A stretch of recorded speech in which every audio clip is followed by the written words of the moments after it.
حدیث میں استخارے کی بڑی فضیلت آئی ہے، بلکہ ایسے شخص کو محروم قرار دیا ہے جو استخارہ نہ کرے، یعنی جس جگہ استخارہ کرنا چاہیے وہاں نہ کرے، اس کو بد نصیبی قرار دیا ہے۔ لیکن استخارے کا ایک ہی طریقہ ہے جو حدیث میں آیا ہے، جو مسنون طریقہ ہے۔ اس کے علاوہ اختصار کے طور پہ استخارے کی دعا آتی ہے حدیث میں، لیکن جو پورا استخارہ ہے اس کا ایک ہی طریقہ ہے۔ لوگوں نے اس کے مختلف طریقے لوگ بتاتے ہیں، تو باقی جتنے بھی طریقے ہیں ظاہر بات ہے کہ وہ سنت نہیں ہے۔ سنت ایک ہی طریقہ ہے جو حدیث میں آتا ہے۔ وہ کیا ہے کہ آدمی 2 رکعت نماز پڑھ لے اور اس کے بعد استخارے کی دعا مانگ لے، بس آسان ہے بہت۔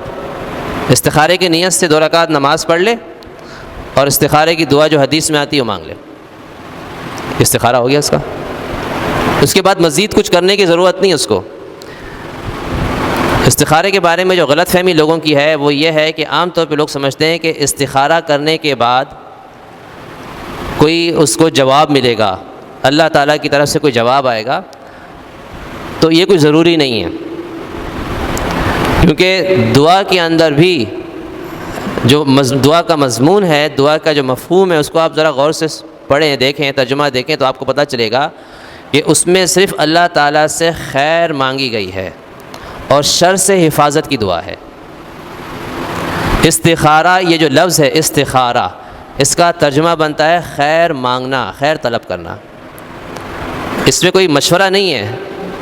بعض سمجھتے ہیں کہ یہ گویا کہ اللہ تعالیٰ سے مشورہ ہے، تو مشورہ کوئی نہیں ہے اس میں، اور نہ مشورے کے اس کے اندر کوئی الفاظ ہیں۔ اللہم انی استخیرک بعلمک واستقدرک بقدرتک، کہ میں یا اللہ میں تیرے علم سے خیر طلب کرتا ہوں اور تیری قدرت سے میں قدرت طلب کرتا ہوں، واسألک من فضلک العظیم، اور تیرا بہت عظیم فضل مانگتا ہوں تجھ سے۔ فإنک تعلم ولا اعلم، تو جانتا ہے میرے پاس علم نہیں ہے، وتقدر ولا اقدر، اور تیرے پاس قدرت ہے میرے پاس قدرت نہیں ہے۔ انک انت علام الغیوب، غیب کی بات تو جانتا ہے۔ ان کنت تعلم ان ھذا الامر خیر لی فی دینی و معاشی و عاقبت امری، فرمایا کہ اللہ اگر تو جانتا ہے کہ اس معاملے میں میرے دین کے لحاظ سے، دنیا کے لحاظ سے، معاش کے لحاظ سے اور انجام کے لحاظ سے خیر ہے، فقدرہ لی، تو میرے لیے مقدر کر دے، ثم یسرہ لی، اس کے بعد اس کو آسان کر دے۔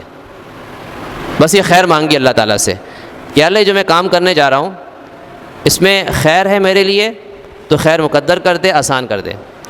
اور اس کا اگلا مضمون کیا ہے؟ ان کنت تعلم ان ھذا الامر شر لی فی دینی و معاشی و عاقبت امری، اگر یہ کام میرے دین، معاش، انجام کے لحاظ سے شر اور نقصان دہ ہے، فاصرف عنی واصرفنی عنہ، اس کو مجھ سے پھیر دے، مجھے اس سے پھیر دے، واقدر لی الخیر حیث کان، اور جہاں بھی خیر ہو میرے مقدر کر دے۔ بس یہ ہے اس کی دعا۔ تو جہاں خیر ہے مقدر کر دے، اگر اس کام میں خیر ہے تو مقدر کر دے، اگر اس کام میں شر ہے تو اس کو مجھ سے پھیر دے، یعنی مجھ سے کام نہ ہو سکے۔ بس یہ استخارے کی دعا ہے۔ اب اس میں مشورے والی تو کوئی بات نہیں ہے، صرف اللہ تعالیٰ سے مانگا گیا ہے۔ تو استخارہ کس معاملے میں کیا جاتا ہے؟ مباح کام کے لیے کیا جاتا ہے۔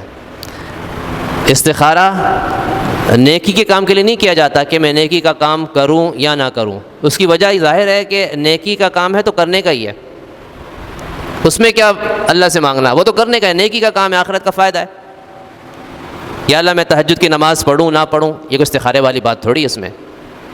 تہجد کی نماز تو خیر ہی خیر ہے، اس میں پڑھنی ہے وہ۔ یا اللہ میں روزہ رکھوں یا نہ رکھوں، میں نفلی روزہ جمعرات کو رکھوں نہ رکھوں، خیر ہے اس میں۔ یا اللہ میں حج کروں نہیں کروں، ثواب کا کام ہے، عمرہ کروں نہ کروں، ثواب کا کام ہے۔ تو جو ثواب کے کام ہے اس میں استخارہ نہیں ہوتا ہے، اور ایسے ہی جو گناہ کے کام ہے اس میں بھی استخارہ نہیں ہوتا ہے، کیونکہ گناہ کا کام ہے تو نہیں کرنا ہے بس۔ یا اللہ میں جھوٹ بولوں نہیں بولوں، وہ تو نہیں بولنا اس نے۔ یا اللہ میں حرام کماؤں نہ کماؤں، حرام تو نہیں کمانا اس نے، تو اس میں استخارہ نہیں ہوگا۔ تو کسی بھی نیکی کے کام میں استخارہ نہیں ہوتا، کسی بھی گناہ کے کام میں استخارہ نہیں ہوتا ہے۔ استخارہ ہوتا ہے صرف مباح کام میں۔ مباح کام اس کو کہتے ہیں جس میں نہ نیکی نہ گناہ، نہ ثواب ہے نہ گناہ، جیسے دنیا کے جتنے بھی کام ہیں۔ یا اللہ میں یہ کاروبار شروع کروں نہ کروں، استخارہ کریں اس میں۔ یا اللہ میں نوکری کروں یا بزنس کروں، استخارہ کریں. یا اللہ میں فلاں جگہ نوکری کروں نہ کروں، سب استخارہ کریں. یہ سارے مباح کام ہیں، دنیا کے کام ہیں. یا اللہ میں اس جگہ نکاح کروں نہ کروں، استخارہ کریں. اس میں استخارہ نہیں ہوگا کہ اللہ میں نکاح کروں یا نہ کروں، نکاح تو ثواب کا کام ہے، وہ تو کرنا ہے. ہاں فلاں کے ساتھ نکاح کروں یا نہیں کروں، اس میں استخارہ ہوگا، کیونکہ فلاں کے ساتھ ہی کرنا ضروری نہیں ہے. ایسے ہی آدمی مثال کے طور پہ عمرے پہ جا رہا ہے تو یہ استخارہ نہیں کرے گا یا اللہ عمرے پہ جاؤں نہ جاؤں. ہاں یہ استخارہ کر لیں یا اللہ میں اکتوبر میں جاؤں یا نومبر میں جاؤں، یا اللہ میں بدھ کے دن جاؤں یا ہفتے کے دن جاؤں، کون سا دن میرے لیے موافق مناسب ہوگا، اس میں استخارہ کر لیں. تو جتنے بھی مباح اور دنیا کے کام ہیں اس میں استخارہ ہوتا ہے، اور اسی کے بارے میں آپ صلی اللہ علیہ وسلم نے فضیلت بیان فرمائی ہے. تو ایسے ہی نکاح کا معاملہ ہے کہ نکاح فلاں سے میرا ہو جائے یا نہ ہو تو اس میں استخارہ ہے، لیکن یہ بھی اس صورت میں ہے کہ شرعی لحاظ سے کوئی ممانعت نہ ہو. اگر شرعی لحاظ سے منع ہے پھر تو نکاح کرنا ہی جائز نہیں ہے. مثال کے طور پہ ایک لڑکی استخارہ کرتی ہے اللہ فلاں جو چور ہے اس سے میں نکاح کروں نہ کروں، یا فلاں جو ڈاکو اس سے میں استخارہ کروں یا نہ کروں. ظاہری بات ہے کہ اس سے نکاح جائز ہی نہیں ہے، تو اس سے استخارہ بھی نہیں ہے اس سے کرنے سے متعلق. تو جو شرعی لحاظ سے ممانعت ہے وہاں بھی استخارہ نہیں ہوگا.